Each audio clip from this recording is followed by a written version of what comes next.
do for doing recordings or shows or these kinds of events where I have 3 or 4 things running in the background. Well, actually about 5 or 6 programs running. I'm monitoring the chat room.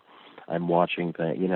It allows me to do that repetitive set up, get here, and then my yellow side, once we start talking, is the fun, let's have a good time doing this part. So it's an interesting balancing act, being this much yellow and having that, that small quantity of tan in there to keep me a little. Yep, you're absolutely right, Richard. And the tans are very good at technology. They can be engineers and handle the technology. So that's an asset. That's great.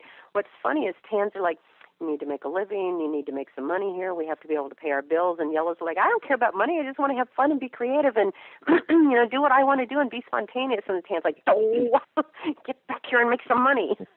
And yellow's like, but I want fun and freedom. No, you need to be responsible.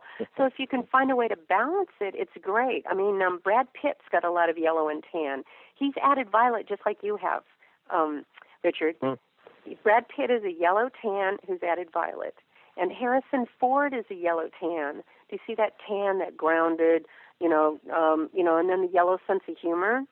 But that tan that can be very, manly looking, and manly feelings like, down to earth and grounded and, yes, very practical, yeah. And then that yellow big kid that women just go, oh, he's so cute and funny and charming. So tan can come in very handy as long as the tan doesn't stop you. So, for example, the fact that you've got violet in your aura, too. Violets have these grand visions, and they want to play big, and they want to reach the masses, and they want to be global, and they want to do something that's so beyond, a tan's doing 1 to 10, 1 to 10, 1 to 10 their whole lives. And the violet goes, no, 150, big projects. And the tan goes, well, now, how in the world are you going to do that? How are you going to get from 1 to 50 when we're only on steps 1 and 2? That's not practical. That's not logical.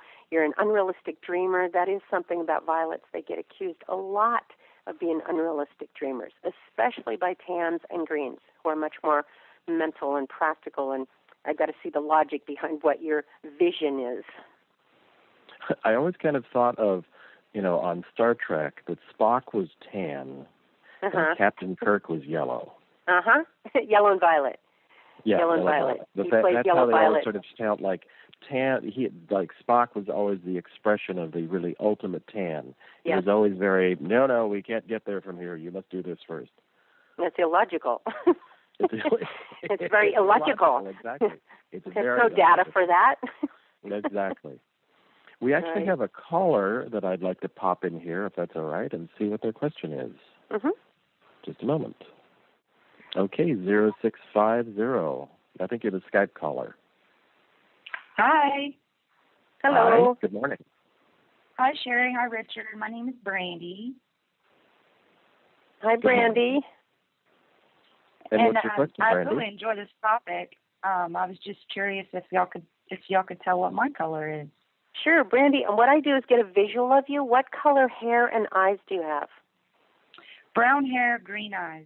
Brown hair, green eyes. Is it light brown hair, dark brown, medium brown? I would say light brown. Light brown hair, and you said green eyes, right?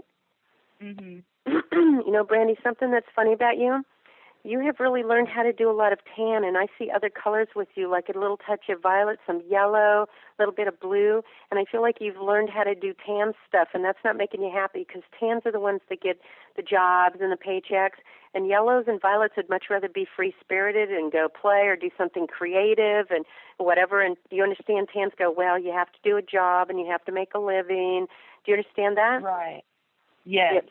So I feel like you're much more free-spirited than you've been allowed to live. You're much more.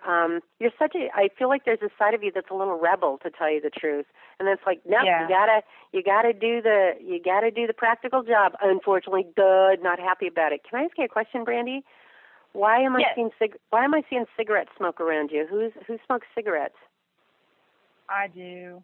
I thought so. Brandy, I'm smelling cigarette. Huh?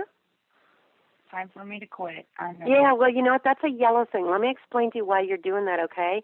Because you have you have felt trapped. It's like you're so much funnier, you're so much more free-spirited, but I feel like you didn't get supported that even in your childhood to be as creative and as funny as you are. And so that tan just really suppressed you, and it's kind of taken, and you're a great soul, you're funny too, by the way, but I feel like that tan has kind of robbed your life energy. It's kind of put a big old raincoat over you. Do you understand that? Yes. So remember I said yellows are rebels? So basically what your yellow's doing is going, well, then forget you. I'm just going to smoke because who cares? If I'm not going to have fun, I'm just going to rebel against you. And you know, it's kind of a self-sabotage thing. So I would recommend without, you know, I know we yellows don't like being told what to do, so I'll say this the nicest way I can. Man, are you funny. Seriously, Brandy, you got a sense of humor in there. It's a very dry sense of humor, but it is. It's funny. But do you understand how I feel like you kind of just get suppressed? My recommendation would be for you to find things that you love to do that are creative or funny and see if you can break out of some of that tan that I swear has been around you since you were a child. Do you understand? Like, behave yourself. Don't do that. You can't do that. And it just swallowed you up. Do you understand that? Yeah. And when I was born, it was in astrology, it was, I think I was born during a Saturn retrograde. Do you know anything about astrology? Richard does more than I do. I know only a little bit. So it's almost like I will become more childlike as I get older. Right. Well, that's the yellow. Yep. Yellows are big kids. Yeah.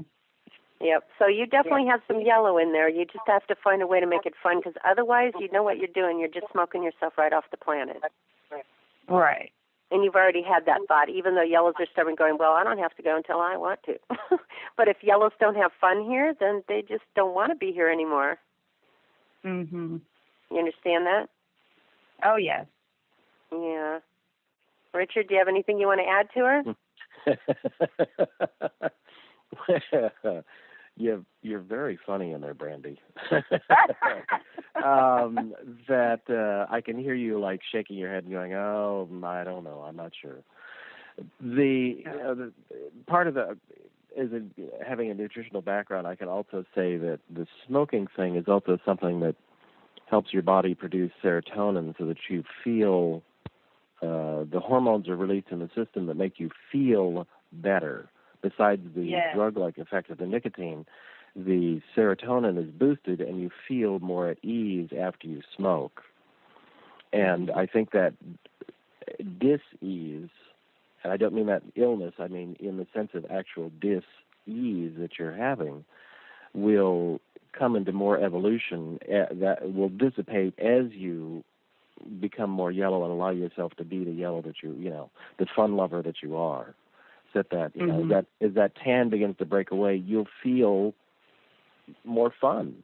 You'll feel more at ease without the need for smoking. Right. It'll just evolve away. Yep, because the smoking's not really getting you anywhere. It's just got you a little stuck going, well, at least I feel good when I'm doing that. But then you get bewildered like, well, what else am I supposed to be doing with my life? And seriously, Brandy, you got a great soul in there. I hope that you start finding things that make you happy, that are fun, and since you do have a little bit of violet and blue in your aura, you might want to, those two colors need to contribute to other people.